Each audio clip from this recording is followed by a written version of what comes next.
Welcome into the Bobby Carpenter Show, and excited here on this Tuesday.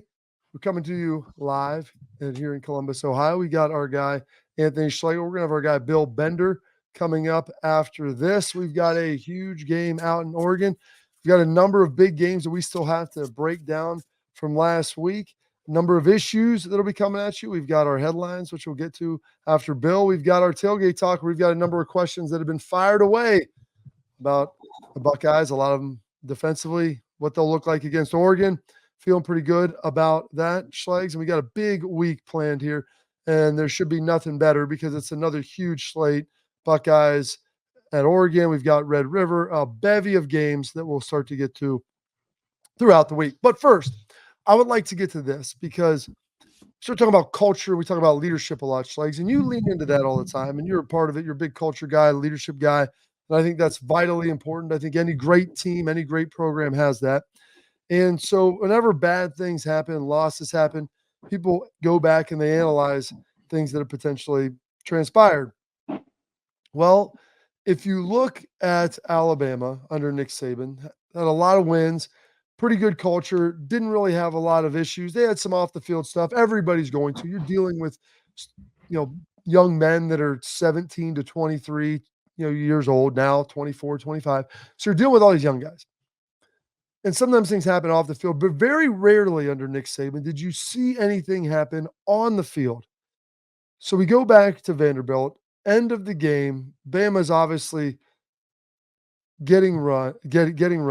Vanderbilt's putting them on the last drive. They can't get a stop to get off the field to get the ball back to try to score. There's a safety by the name of Malachi Brown. He's a captain. He's one of their best players.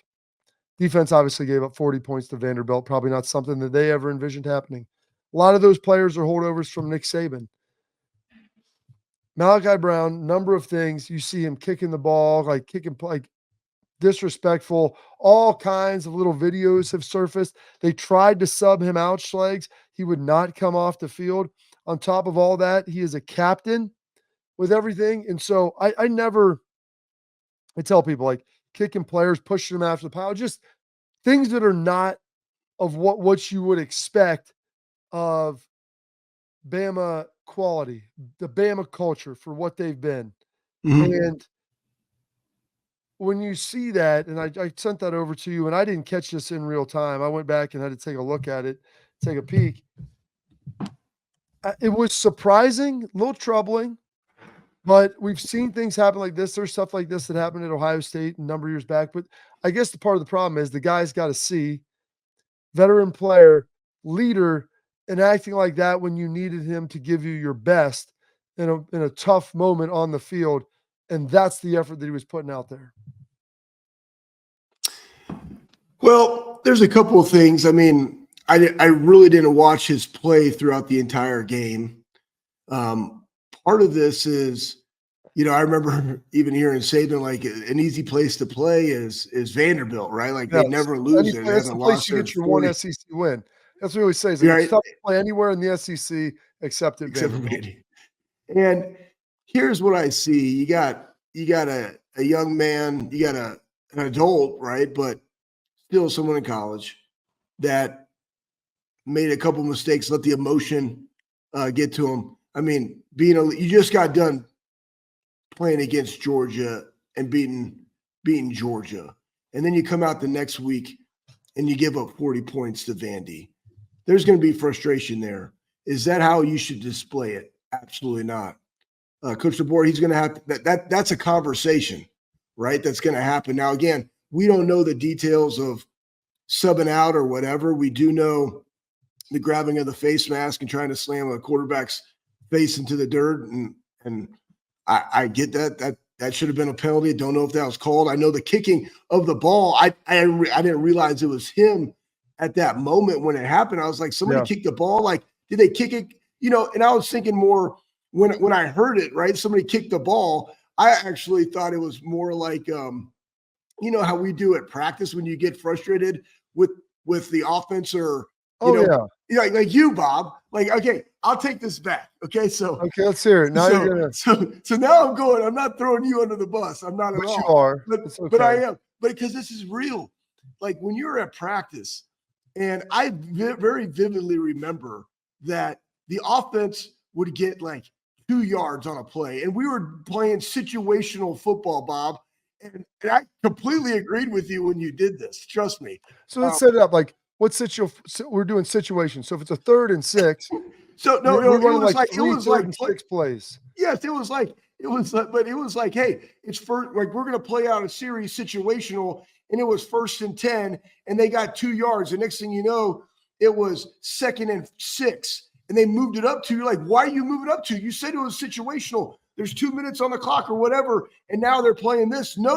You would literally take the ball and walk it back. And I'm like, that man is absolutely correct. They only got 2 yards. We just earned all that. And he got moved back. And then there was a shouting match. And it was like, come on, Bobby. And then I'm like, Bob, like, it's situational. You're like, no. And I'm like, I agree with you. I totally agree with you, Bob. I'm here. But we did, like, coach just moving it. It's okay. No, it's not. I'm like, all right. Hey, I've done my part, guys. I did my part. He's absolutely correct. It's still, they're going to move it to 2nd and 6, whatever.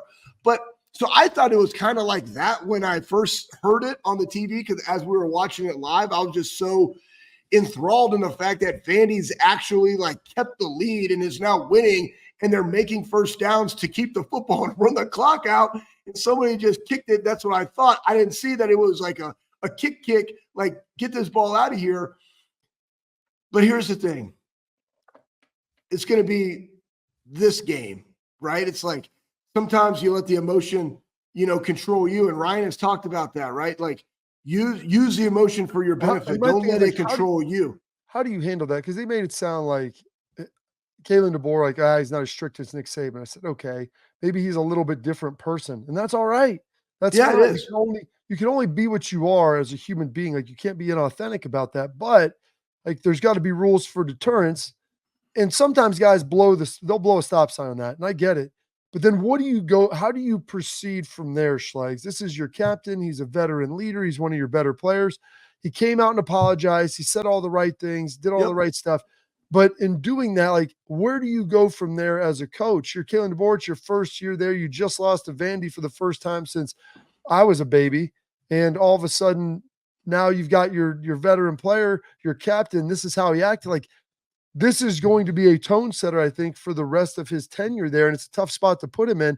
How do you handle this situation as a coach? And I'm sure they handled it appropriately, which is behind closed doors with a conversation. I can only allude to what they have at Ohio State, guys. They have and Lathan talked about it, they have the leadership committee where they meet with Ryan Day multiple times a week to talk all things about the team. And there's other things where if guys show up late for a workout in the winter, guys, it doesn't matter who you are. It could be, a Jack Sawyer or a Will or a Q or a Trevion or an Emeka. It doesn't matter. If you are 1 minute late for the check-in before the workout, which is well in advance of the workout, it's not just showing up to the workout, it's something else before the workout, it's an automatic.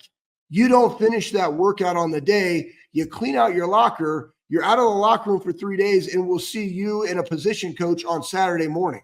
That's how it starts. And then there's, if it happens again, now it's your unit on Saturday, right? And there's levels to that, but the standard is the standard regardless of who you are in the position that you have on the team. And guys respect that because it's black and white. It is, here is what it is. The thing that you can't get into in situations like this are that it's subjective to the caliber of player that did it.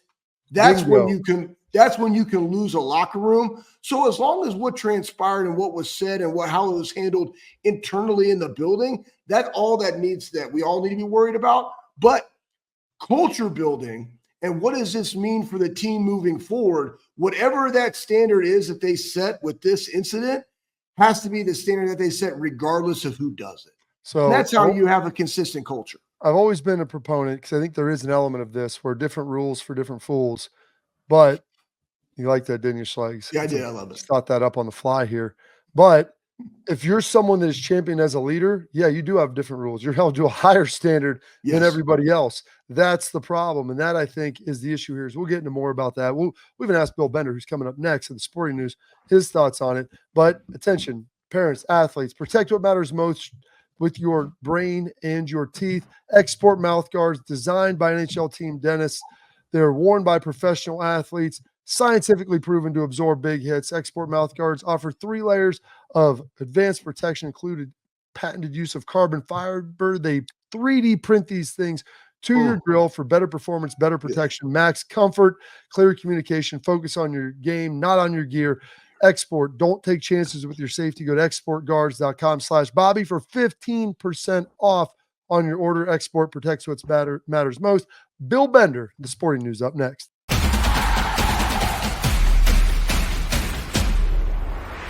Welcome back in to the Bobby Carpenter Show here with our guy, Bill Bender, on this Tuesday. The Sporting News, go check him out. Does a great job. Give him a follow on X at Bill Bender92. Thanks for joining us again this week, Bill. We always appreciate your insight into the world of college football. And we were supposed to get that down weekend. It was just supposed to be the appetizer, the sorbet between 2 entrees. All of a sudden, we have 5 teams in the top 11 go down. 4 of them were heavy favorites. One was a slight underdog in Missouri, but it's been a while since there was a weekend that chaotic this early in the season, Bill. For sure. And I went to Ohio State, Iowa, thinking it was going to be a little bit of a sleepy Saturday, do an advance for the Oregon game, and got up after the press conferences. And I look over at Rob Aller. I know you guys know him, Columbus Dispatch columnist. And I said, Rob, I'm writing about Alabama right now. I didn't anticipate doing that on Saturday. So all of these upsets shook up the playoff picture. But I would ask you guys, to me, it was almost like an NFL Sunday in terms of Alabama and Tennessee are still projected to make the playoff. So are we turning this into NFL light? The repercussions for a loss like that, even to Vandy, aren't the same as they used to be. They really aren't. And I think it's good and bad, Bill. Like, there's a part of it that was exciting where I was looking at that thinking, hey, this is great. It's upset. It's chaos. But there is the element where, like, your season's not done. There aren't 5 programs in a state of college football morning. There's still a pathway. But here's the one thing that's different than the NFL. Like, the bragging rights, I feel like, are so steep for some of these conference rivalries. And maybe that dissipates with time. But the fact that Vanderbilt won that game, like, you're not seeing that if, I don't know, Jacksonville, upsets Kansas City. Like, so there's still that element of excitement where, hey, you're not eliminated from the playoff. You can still potentially win your conference and everything can be fine. But on that day and in that moment, it's incredibly painful for an entire fan base and most of a state. Well, I think from my end too, it was a lot of fun to do. Your head is spinning at that point when there's all these upsets. I got home from the Ohio State game, get in my living room, kind of settle in, and then you see what's happening to Tennessee. And you're like, what is going on today? You'd already watched Missouri get beat. You knew the Alabama fallout was real. Michigan's losing on the road, which was kind of expected in some ways. We can get into that in a little bit. But and then when I flipped on Miami Cal, my wife Kimberly kind of just looked at me and I just was like, my face was like sunk, and she goes, yeah, I'll see you at 3 a.m. I know how it's going to be. So, it was a long, but what a comeback by Miami, by the way, to come back from 25 down with 8 minutes left in the third quarter, albeit with a little bit of a help at the end on that targeting call. Yeah, targeting call. And they also had, I think it was an RPO on that. And they had offensive lineman 5 yards downfield, end up getting the win. Here's my take on it. I just think that parity is real. Just like in the league, that's what they wanted, right? They wanted every team to have an opportunity. College football, what you're seeing is teams, regardless of their stature, through the portal or through development. You got Army Navy, the first time they've been 5-0 together since 1945. Veteran teams, developed teams, they have a chance week in and week out, and just makes for more interesting ball. You still have an opportunity of being where you want to be at the end of the year, but in Ohio State's case, and everybody was talking SEC winner, that's automatically no one. No, if Ohio State wins out, they'll be the one. And that just bodes well for them. So all the games still matter, but how you get there is just a little bit different than it was in the past. And I really like it. Yeah, and here's one difference, though, between the SEC and the Big Ten that you got to watch over the next couple weeks, including this weekend. The SEC is going to pass this off as NFL light, where, hey, man, you got to go to Vanderbilt. You got to go to Arkansas. I don't completely buy that. because I still think if you're a legit elite team like an Alabama shouldn't lose at Vanderbilt. We can excuse it all we want, but that shouldn't happen. Tennessee, Arkansas, maybe. I think Texas A&M's probably feeling like, man, where would we be if we beat Notre Dame? They'd probably be ranked in the top 10. Biggest difference with the Big Ten that I'm seeing is this travel is very real. This West Coast to Big Ten country travel and vice versa, it has a larger impact than I thought it would. And I dug up this stat for you guys. From 2000 to 2023, that's 24 seasons. When the Big Ten team went out to the Pac-12 team in a regular season game, the Big Ten team was 10-31. Ooh. I think this travel impacts Big Ten teams more because of the geography involved. And I'm not sure, I can't remember. Did you guys go out west? You guys might have played at UCLA, right? That was just before us. They played Cal just after. And Ohio State has a number of those wins, but they're also a part of a number of those losses. And some of them, Bill, I mean, Ohio State played Cal out there and they were huge favorites. So like the talent wasn't equitable, whereas in some cases it has been, and that's when a lot of those losses have occurred. Yeah, well, and I remember an Ohio State game where they went out there. I think Deshaun Foster was a UCLA running back, and now he was saying at Big Ten Media Day that he was insisting it's not the travel, it's the venues. And I was really impressed with how, I know they lost the game, but I thought they played okay at Penn State. They stopped the Nittany Lions running game. They just don't have as much talent as the Nittany Lions, where this is a momentous weekend for Penn State and Ohio State because they are going out to the West Coast. Can Penn State win out at USC? Can Ohio State go out to Oregon in the game of the week and quite possibly the game of the year of the Big Ten? And that travel statistic is very real. And Ryan Day wouldn't have brought that up in his press conference afterward if it wasn't at least a little bit of a thing that coaches have to account for. I want to go back to, you're talking about Bama Vanderbilt, and heck, even Nick Saban said it's tough to play in the SEC on the road, except for Vanderbilt. Maybe it wasn't for him, a little different for Kalen, obviously. The Malachi Brown situation, I think this is a very important moment for Kalen DeBoer. He has the huge win against Georgia, obviously the letdown against Vandy, and then you have your safety, a captain, insubordination on film. It's been talked about now. People have seen it. He said he apologized, handled everything the correct way. And I don't need to know what happened. You need to talk about the internal punishments and everything. But how big of a moment is this for Kalen DeBoer to really set the culture of his program moving forward? Well, he's finding out what they know and you guys know. I think Ohio State and Alabama have very similar fan bases in terms of the expectations, what the fan expects. So what Kalen DeBoer is finding out firsthand this week is that all of the goodwill from beating Georgia is out the door because Alabama fans will not accept losing to Vanderbilt. And they played the Nick Saban clip. I get that, but and the next thing they're going to say is, well, when Nick Saban was here, we went to Vanderbilt and won 58-3 or 56-3. So this is going to be a large challenge for him.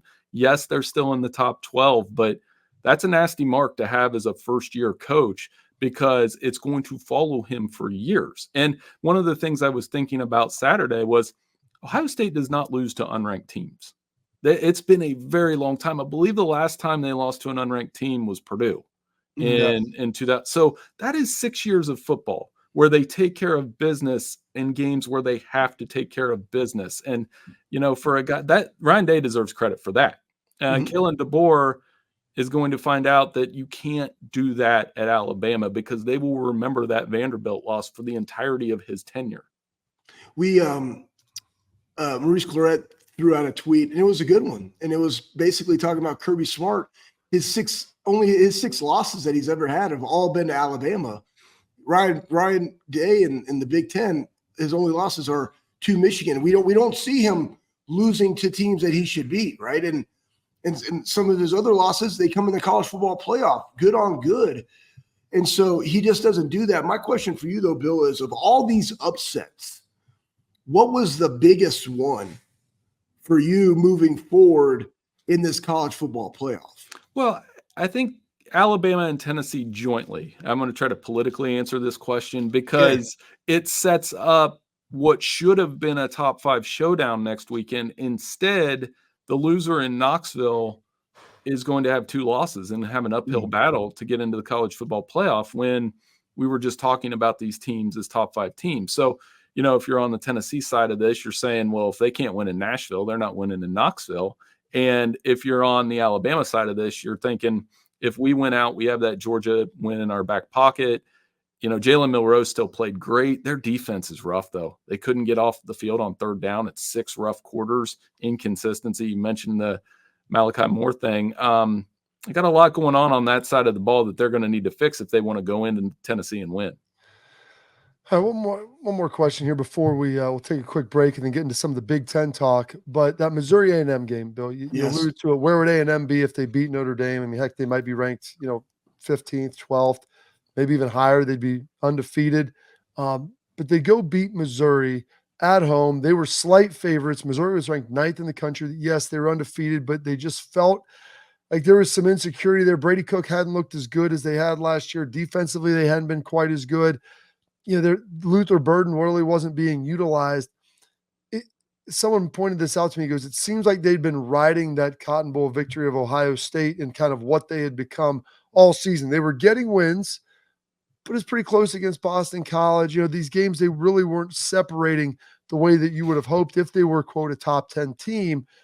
Do you think this is kind of the end of the line? I say that with respect to Missouri this season being a CFP contender.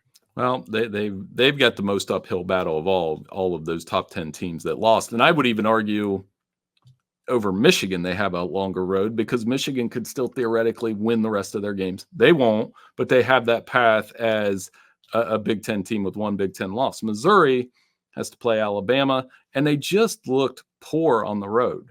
And Connor Wigman played well. Texas A&M got that running game going. Eli Drinkwitz already faces an uphill battle because of that perception of all those things you mentioned and how they played against BC and how they played against Vandy, though in retrospect, that doesn't look that bad now. So it's going to be interesting. The other thing to watch with him, Florida loses to Tennessee this weekend and the Billy Napier stuff starts over again. Would Eli Drinkwitz be a candidate to go to Florida? And I think one of the things I'm interested to see as teams start to fire coaches is we've never had a 12-team playoff race where they're trying to get the next coach. And these guys, it's kind of like basketball, right? You can't hire a coach if they're coaching in the Sweet 16. That's going to be interesting how that all plays out. We joked that Lane Kiffin might have that Gator blue polo, just hidden in the back of the closet from whenever he needs it. We'll see what happens as Missouri got a big win. Going to take a quick break with our guy, Bill Bender from the Sporting News. Come back with him. A couple games in the Big Ten. Want to talk a little bit about those repercussions and then also preview the biggest games here coming up this week and what that means. Stay locked in here on the Bobby Carpenter Show.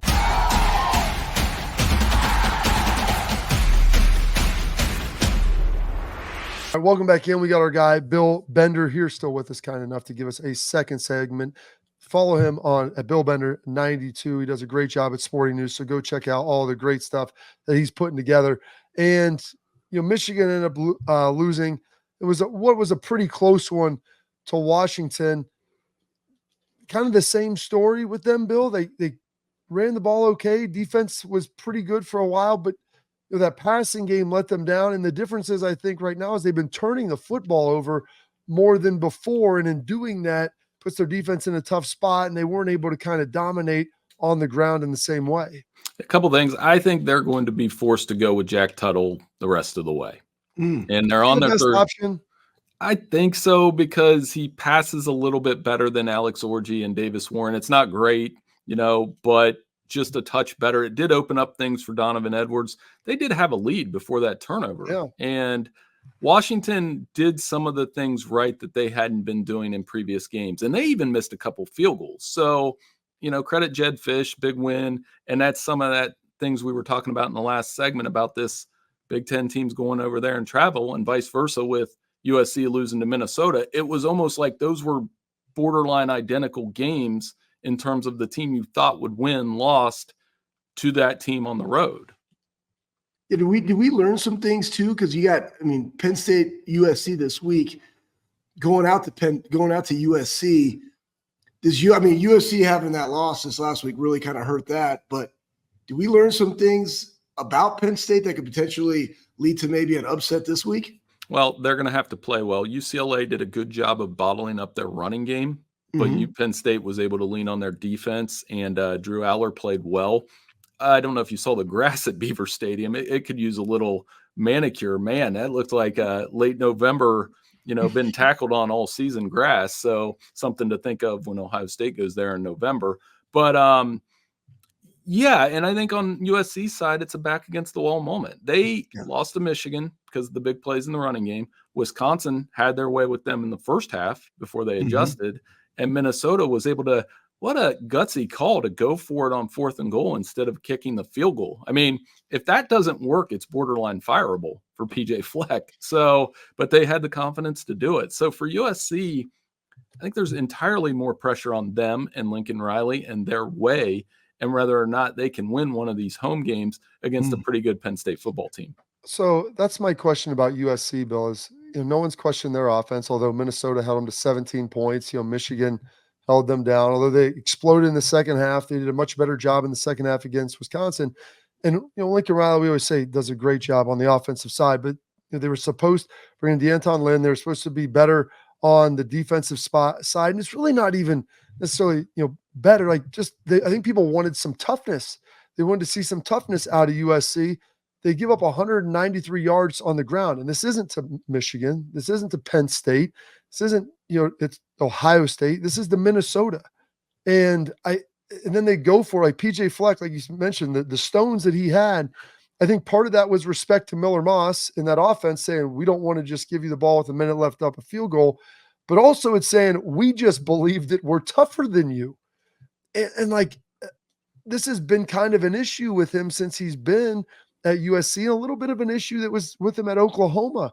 Like, at some point, is this going to catch up with him? Yeah, he's a great play caller, great designs offense as well, but the defense, the missed tackles, and a little bit of an adjustment to that Big Ten way. I mean, you guys know that. I knew what I was going to watch when I watched Iowa, Ohio State in terms of style on Saturday. It's not like Iowa's reinventing the wheel on offense. And I'll tell you this, their defense is very good. It's really good. It keeps everything in front. I think Jay Higgins is one of the best defensive players in the country at linebacker for them. He is And what do you incredible. think about that stiff arm from Judkins that he gave him? My goodness. Yeah. So I mean, that's when you can do that to him, that's a pretty big deal. And I mean, really, not to get too sidetracked on it, but the way that they were able to limit Ohio State's big plays until the 53-yard catch. From there, it kind of snowballed. And I mean, that just showed again what a freak show Jeremiah Smith is, right? I haven't seen a freshman like him, I don't think, ever. Well, we're going to stick with Ohio State. I was going to actually talk about Indiana for a hot minute. Indiana has a chance, guys. I mean, they're on a bye, and then they got 3 out of their next 4 home games, and then they got Ohio State, which is going to be fantastic. They're 5-0, man. I never saw that, but I want to stick with Ohio State. What did you learn from this team, right? And everybody was talking about was the first team that they played. We knew what their defense was in Iowa, and guys, they hadn't given up a first possession opening drive touchdown since 21. They only had 3 people inside the red zone this year, right? And then just Ohio State just took it to them. Though it was only 7 points, I felt that it was 21-0 the way they played in the first half if they didn't have the 2 turnovers. What did you learn from the Buckeyes as a team this week? I think the Chip Kelly effect on the offense is amazing. It's so diversified what they're able to do when you have Judkins and you have Henderson and you can run 2 backs. They were averaging 7 yards per carry in the first half. Mm-hmm. So it wasn't like they were and that's a really tough Iowa run defense. Then you have, talked about Jeremiah, Emeka Egbuka across from him, who is going to make a living in the NFL as a precise route runner. He's going to have a good career. So, and then Will Howard playing conductor. They've done very good with that. And the defense, I feel like we don't talk about at all. And they're very good. Once they got that lead, Sawyer gets the sack. It snowballs from there. They create 3 turnovers. You can look at the score 2 ways. You can say 35-7. No, it was a dominant 35-7 with 2 turnovers on top of it. Sets up this really interesting matchup with me. I would ask you guys again, I'm interested as somebody that doesn't maybe know as much about line play. I'm interested to see how Ohio State's offensive line does against a disruptive Oregon front that has some guys that can get after the quarterback, including Birch. He had a really good game against Michigan State. Yeah, that's going to be interesting because Ohio State's offensive line has done a really good job. I think you look at what Chip Kelly has brought to the table, him and Justin Fry kind of marrying that thing together. And I would say this to you, Bill, about it. When you can run the football, it helps that pass protection. And the way that Chip Kelly does, you got a chance to watch that thing from the press box. It is one of the most unique running offenses that I've seen. It's wildly effective, but the amount of movement they have, pulling guys, and when you have two fresh backs like that, it really seems to go. And I think that negates a lot of talent up front because it's just it slows guys down and it doesn't allow them to play quite as fast. Well, and then the running backs complement each other well. Like we got the question this week, well, who do you like better, Judkins or Henderson? My answer would be both because they play off each other well. Henderson is healthy right now. He's fast. He hits the hole. He does those things. And Judkins adds that physicality to the running game that you mentioned earlier. And Chip Kelly's had that for years. He had that at UCLA with the running game he had there, and he obviously had it at Oregon. So I think that's one thing to watch. And then on the other side, if Ohio State can limit Jordan James in the running game, they'll probably force a few mistakes from Dylan Gabriel. He had a couple bad red zone throws, and they can get after him, and that would be a difference in the game. On the road is tough. It's going to be fun, but it's hard not to pick the Buckeyes in that game. Well, we appreciate that, Bill. We appreciate the time that you give us each and every week, man. Just when you think college football is going to disappoint, it always delivers for you in a big, big way. So thank you for your time. Go write some articles. You're the busiest guy I know in sports media, have 1 million hits a week. So thank you for sharing some with us. Hey, no problem. Thanks so much for having me. Bill Bender, Sporting News. Give him a follow on X at Bill Bender 92. Does an absolutely tremendous job, and we are so grateful to have him each and every week. All right, go next. We've got our headlines, so stay locked in on the Bobby Carpenter Show.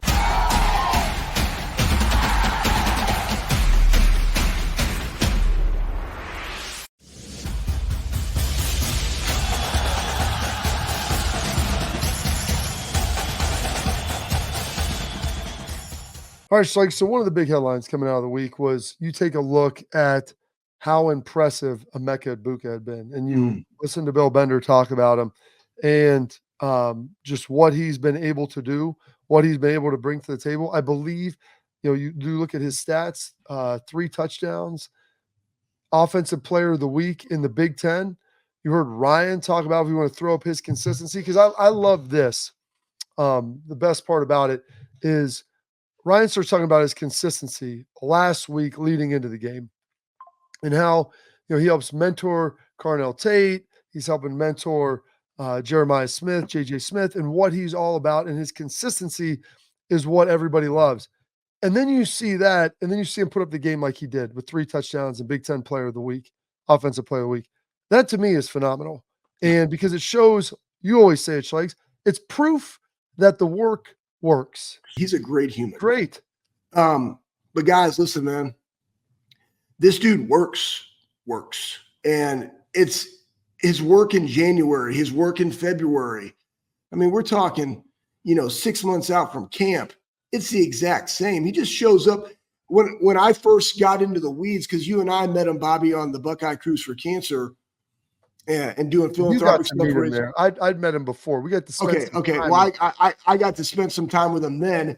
Then I got to spend some time in the weight room with him. Just how the man shows up and handles his business and the consistency in which he does it. I was like, this is a pro. And then you just look at like his body type. I mean, it's not just something that was there. It was developed. And he takes pride in that. He understands that everything he does has a purpose. And that's just how he goes about handling his business and the way that he's leading that room and the great ones before him. And sometimes people don't even talk. They talk about like, Olave and Wilson to Jackson Smith, like all this. Like people are forgetting like Terry McLaurin that was also there. Terry isn't a Mecca type guy. He just works, and it shows up in the NFL because he's just that guy. He's a great human, but he just goes out there and makes plays. That's kind of probably the most similar people that I know to an Emeka, and just how he approaches football. And for him to go out there and have 3 touchdowns, he has 4. Excuse me, how many does he have? He has 5 on the season. He had 3 in that game. He has 30 receptions, over 400 yards. He's on pace to become the all-time leading receiver in Ohio State football history. Guys, it's a great testament to who he is as a person, how he works, how he is as a football player. Super excited for this man. All right, now we're going to talk a little bit about offensive consistency, and this is what's amazing. I've been scrolling through the stats, and this next week will be big. She'll be halfway through the season. You'll have Iowa under your belt, and you also have Michigan or Oregon under the belt as well. But we start talking about offensive consistency. Getting in the red zone, they had some issues with this before, being able to score. How do you get it done? Ohio State has scored touchdowns in 21 of their 20 or in 20 of their 21 attempts, which ties them Schlegs for first in the country. And because everybody else, they're perfect with their scoring percentage, but Ohio State's at 96% for their touchdown scoring percentage in the red zone. And that's big. That's huge. Going down there, getting field goals is good, but touchdowns is far superior. And so I was going to look, and I was kind of scrolling around because they don't have a pure touchdown scoring percentage, but that tells me a couple of things. Number one, you don't have penalties down there. Number two, you definitely aren't turning the football over there. But three, you can run the football. You have to be able to run the football, and you have to be able to execute in the quick passing game. Now, having J.J. Smith as a cheat code that can just jump up and grab it help. But you've seen games where they've had multiple rushing touchdowns. Yeah. Because Ohio State has 12 rushing touchdowns in the red zone. They have 8 receiving touchdowns. So, they're pretty balanced down there. Yeah, I mean, especially what is the why behind that? And I think you alluded to, Bob. One, you have 2 great running backs. I think you have an offensive line that is moving people, but you have the Will Howard effect, who has 4 rushing touchdowns. Yeah. And that's why you can do that. Oh, you're stopping this run. Boom.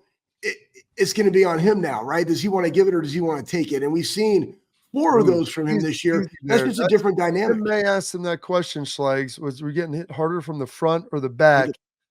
You got to watch. I mean, is he going to give it? Is he going to take it? I know you've been getting a lot of those Diddy feeds going on. We got to keep this thing above board. Here's the other thing, too, that I think people forget, and it's a Ryan Day. Throw Chip Kelly in there because he does the quarterbacks. Will Howard coming in this. What does he do to the quarterbacks? Well, no, it's just, I mean, he's a quarterback coach. He's an offensive coordinator. I think that, and I was just watching his drills. Yeah, I was just watching his drills and the details of just the footwork. And you got a guy, Will Howard, who, dual threat quarterback coming from Kansas State, 60-something percentage completion percentage, right? I think it was 60. Yeah. Now the man's completing 71% of his passes. Should actually be more. There has been a lot of times where he was at 68 in the game. He could have easily been 77 in that game because they had 4 drops. His number could be higher. He's completing 71% of his passes. That's a big deal. The quarterback development that happens at Ohio State, especially just a 1-year guy in Will Howard transferring in. Again, kudos to the coaches. Ryan talks about it all the time. We got to coach them hard. We got to be able to. We got to be able to develop the guys from the offseason to end the season, and it's those fundamental drills that you see week in and week out when you go to practice as to why they're able to have success and also maintain that success and get better week in and week out. Absolutely. Those are your headlines. They're brought to you by our friends over at Affinity Whole Health. Affinity Whole Health offers personalized treatment plans to help people feel better. Whether you're struggling with weight loss, low energy, muscle loss, poor sleep, they can help you with all of it. They helped me. I've been a patient there for 7 years. Affinity Whole Health provides expert guidance for you to safely reach your health goals. They've got Ohio covered, Columbus, Cleveland. If you're not in Ohio, but in the Midwest, they've got Indy, they've got Chicago, and just go to affinitywholehealth.com for your free consultation. That is affinitywholehealth.com. Up next, we answer your questions on Tailgate Talk, brought to you by Real Truck.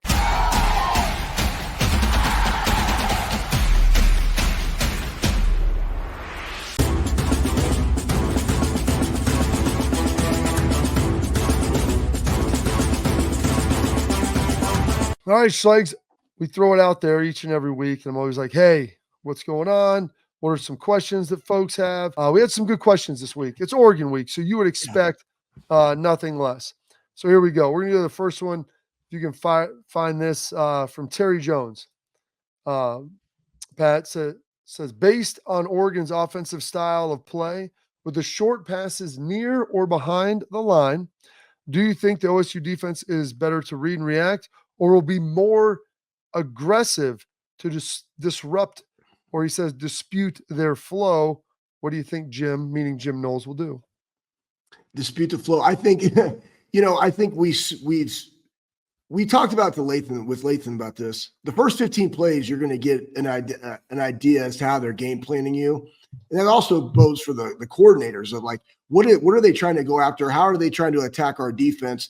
And then from there, you're going to make your halftime adjustments. And Michigan State game, they came out, they were more aggressive. They didn't necessarily have to do that in Iowa because you had the number 2 leading rusher in the country. You had him to like 19 yards in the first half. You had 86 total. A lot of that came in the fourth quarter.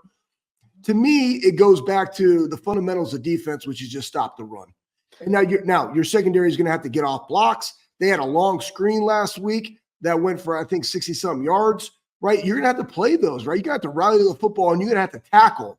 That would be the biggest thing to me that you look in this game. How do we tackle in space that keeps them, behind the chains? Again, all defenses, you want to make the offense play behind the sticks. That means you have to win off first and second downs. If they're going to throw those short, quick passes, screens, you got to make sure that you get the guy down so that you can still be 3rd and long, 3rd and 6+ going into that situation.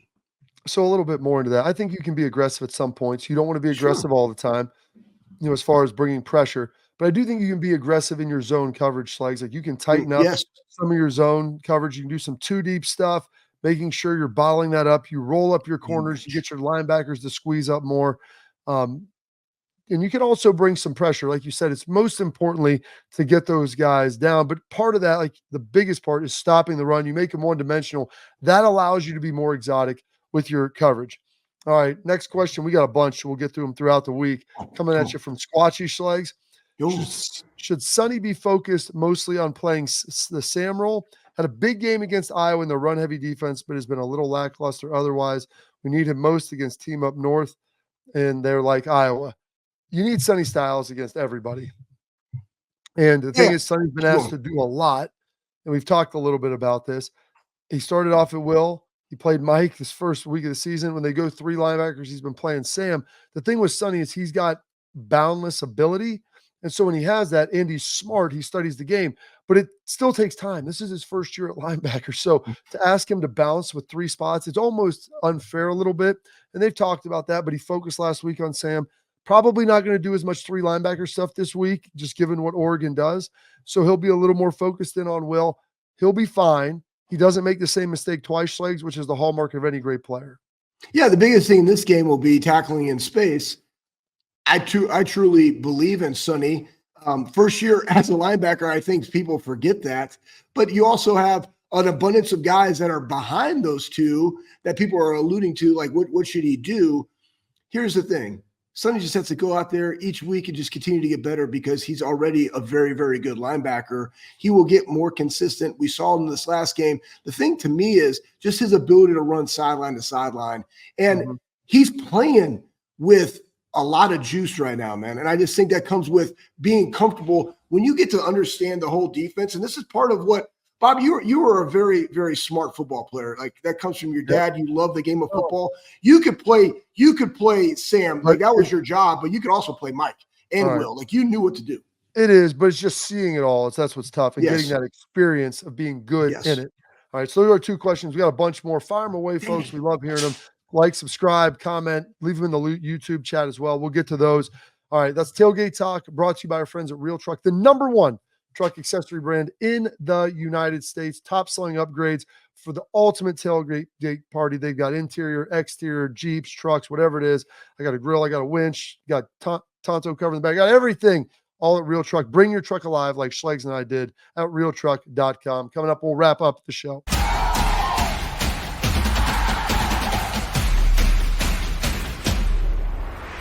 All right, Schlegs, you got about 30 seconds. Your parting thoughts as we are running downhill now towards a Wednesday. Yeah. Hey, listen, every week matters. It's Tuesday. They got to have a great physical practice. You got a great matchup. Jordan James had 166 yards last week. They rushed it 24 times with him. But guess what? You stopped the run. You put Dylan Gabriel in some situations. He had 2 picks last week. He's been turning the ball over a little bit more than he wanted. It's going to be a fun week as a Buckeye fan going out to Eugene. Absolutely. Hopefully, you got a big show tomorrow. Chris Plank joining us, going to break down a little Red Mm. River rivalry, other big game that weekend coming at you as well from the SEC. And hopefully, our guy AJ Hawk will be able to join us as he does each and every Wednesday here on the Bobby Carpenter Show. We appreciate you tuning in. Like, subscribe, leave comments for us, and we'll see you tomorrow here on the Bobby Carpenter Show.